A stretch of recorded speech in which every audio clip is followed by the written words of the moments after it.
Hi, and welcome back to Platonic Soul. I hope you've been well. I would say I think today's episode is an important one in this series, but I'm actually afraid I might be understating it. Today we're getting to the very heart of Plato's Symposium and the heart of Plato's teaching on love, his real teaching on love, which, as I'm fond of repeating, has the potential to affect us in a much deeper way than the ordinary understanding of Platonic love nowadays would suggest. Today, Diotima, the prophetess, who Socrates says taught him everything he knows about Eros, will reveal to us the simple, but I think life-transforming secret at the heart of Platonic love. In doing this, Diotima will resolve not just the problem of this dialogue, the symposium, but also, in my view, what I called in an early episode of this series, the fundamental problem of being human. This, as you'll know if you've been watching this series, is self-alienation, as I call it, this state of seeming divided from oneself that we all suffer from as rational animals, of seeming divided between these two parts, which you could call reason and passion, ego and id, rational and irrational, and so on. People have described this sense of dividedness in many different ways throughout history, and often symbolically.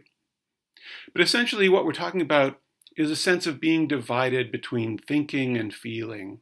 And while this may sound a bit abstract, it is, I think, the fundamental principle of human despair. There's, in fact, a double despair here, both a sense of being doomed to the frustration of one's desire, but also a sense that one is perhaps not fundamentally good. We saw an example of this in the moment the self-help writer Eckhart Tolle shared in his book. That was also very early in this series. A moment in which the external world seemed hostile and he himself seemed despicable. I don't think this despair rises to the surface for all of us with such intensity, but I do think that on some level, consciously or otherwise, it's a universal human problem. And in a way, the universal human problem. We've talked in this series about how this problem of existential alienation surfaces in ancient Greek culture as well, and it also comes to a head in its own way, I think, in Plato's Symposium. Everyone at this drinking party enthusiastically rises to the occasion of praising Eros. And ultimately, it's praised by the speakers before Socrates anyway, as the highest good in life. And what a wondrous dream this is, actually. What a wondrous dream it would be if only it were real, if all we had to do to be both happy and good was to follow our desire. It would mean not just inner harmony, but radical freedom and autonomy, because it would mean we all have deep inside of us the most trustworthy guide to living and acting. And yet, as we saw, the tone of these speeches is less than entirely serious. There's something about this passionate impulse that everyone instinctively wants to praise, but everyone is also aware that unbridled praise of it won't really hold water, because lurking in the background is the difficulty, this universal difficulty of reconciling reason and passion, thinking and feeling. Or if you like, being torn between desire for the subjective good, which you could say Eros is a kind of symbol of, and the objective good, the immediate good, and the reasoned good. And so underneath the surface conviviality of this banquet is this troubling problem that won't go away, the problem of the unity of the human psyche, an unspoken suspicion that the psyche must consist of these two warring parts, and perhaps even a kind of despair at their ever being really reconciled, and of us being able to be deeply happy and good. Diotima's response to this fundamental problem of being human is, I think, possibly the most subversive doctrine that's ever been taught. I've talked about how Diotima likes to wade into the heart of her teaching, and I think perhaps this is fitting for a prophetess. A worshipper, after all, doesn't step immediately into the inner sanctum. The equivalent in a Greek temple would be where the idol of the god is, hidden from outside eyes. But one passes through these intermediate spaces. And whether we're aware of it or not, that's what we've been doing with Diotima and her wading. She's explained to us that Eros itself is an intermediary, a daimon, a force, you might say, that connects us with our destiny. Eros, she says, pursues good and beautiful things because it's both desperately poor for them, but also impressively resourceful in its nature. She thereby rejects the opinion held by Agathon and the other earlier speakers who praised Eros as wholly beautiful and tender. And Socrates tells us this was his own opinion of Eros also before he learned the truth about it from Diotima. And yet, Diotima isn't completely demolishing this view or the spirit in which these things were said. She goes on to say that this idea of Eros, although incorrect, was, you might say that she's saying it was on the right track. The problem is it confuses Eros and its object by taking Eros itself instead of its object as beautiful. She says, you believed that the beloved, the Greek word for that is the eromenon. This translation that I've been following has, up till now, kept Eros in English. But Eros actually, it presents a problem for translators because it's not, I don't believe English love is an exact translation for it really, because it also sort of means desire, and it's normally a specific kind of love and desire. But you can't do in English with the word eros all the things that you can do with eros in Greek, or all the things you can do with love in English. Like, what I mean is, you can't make eros into all these other word forms. Like, from love, you can get, you can have the noun love, the verb love, you can have beloved and lover. You can do that in Greek with eros, they're equivalents, but you can't, it doesn't work to do it with eros in English. So I think that's why this translator has switched from keeping eros to going into love, because there was a need for these different word forms. So anyways, back to Diotima, she says, you believed that the beloved, the eromenon, the object of eros, is eros, and not that which loves, the eron, that which experiences eros. It is for this reason, I believe, that eros seemed to you to be wholly beautiful. For the beloved thing is truly beautiful, delicate, perfect, and most blessed. But that which loves, or the eron, has another kind of look, the sort that I just explained.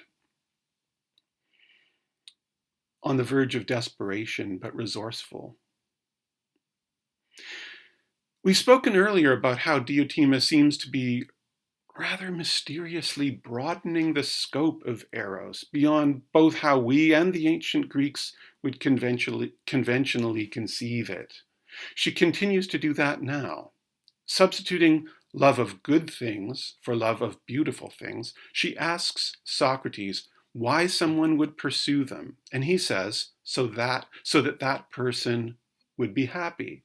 So curiously, It's almost as though she's suggesting eros is in some mysterious way not just what we would call sexual or romantic desire or love, not just desire for that which attracts us in these ways, but desire as such, desire for anything that's good or attractive to us. That's what it seems. Well, it turns out that's exactly what she has in mind. As bizarre as it may seem, eros, Diotima says, is our only motivation. The conventional understanding of eros, she says, captures only one facet of it. In reality, eros is this fundamental human drive that manifests itself in our lives in an infinite multiplicity of pursuits. And here she is again. Eros is the whole desire of good things and of being happy, the greatest and all beguiling eros. And scholars tend to put quotation marks around this phrase, the greatest and all beguiling eros, because she, or Plato, if you like, seems to be quoting from a poet, because the phrasing is a bit unusual for prose. But those who turn toward it in many other ways, in terms of either money making, those who turn to eros in terms of money making, love of gymnastics or philosophy, are neither said to love, eran, nor are called lovers, erastai, though in fact they are, she means. Whereas those who earnestly apply themselves to a certain single kind of eros get the name of the whole, eros, and are said to love, eran, and are called lovers, erastai. Whatever we're doing, we are lovers in one way or another. Any pursuit of good things, and ultimately all we're doing in life, is pursuing things that seem good to us, is eros, she says. And so Diotima reveals to Socrates the simple teaching that is at the heart of real Platonic love. Uden ga allo estin, u erosin anthropoi e to agathu. There is nothing that human beings love, literally have eros for, other than the good. What Diotima is saying here is, I think, huge, if true. What's huge about it is that it actually gives us a glimpse of how this golden dream that Agathon and the earlier speakers had can be true. That at the heart of us, there may not be competing desires, but one true desire. Diotima is saying we are naturally impelled by eros toward ta agathon, the universal true good, the good as such. If that's true, then the inner conflict we feel, the sense of being torn between sense and reason, our desires for the subjective and objective good, this sense of existential alienation, this peculiar despair that haunts human nature, that we're doomed to be at least to some extent both unhappy and to some extent evil, must be somehow illusory. And so her teaching has the potential to be not just subversive in that it overturns our everyday assumptions about ourselves and opens up the possibility of the most radical human freedom, but also deeply cathartic. What she's saying amounts to the idea that on some fundamental level, human beings are essentially good. We are all essentially lovable. It seems to offer to human nature the most unbelievably deep hope. So I said huge if true. I think most of us trying to follow Diotima here will have some pretty tough questions for her.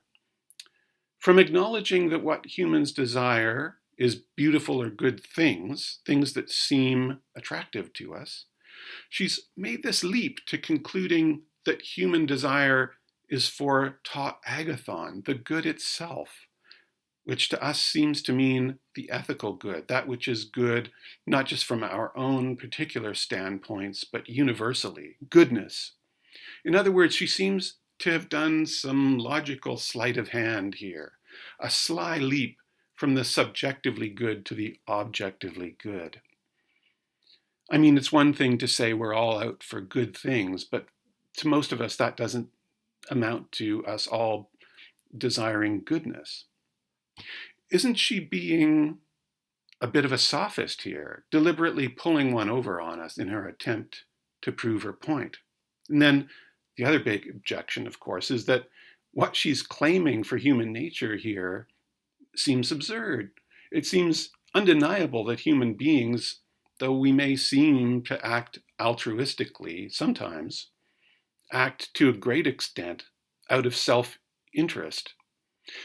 And perhaps this isn't surprising. It seems hard for us to imagine how acting purely out of altruism could really satisfy human desire. This seems an impossibly naive view of human nature. And then finally, why are we still talking about eros here instead of simply desire? Why continue to use this word if we've shifted the conversation to a broader one about human desire as such? So yeah, very tough questions, but I actually think there are answers for them.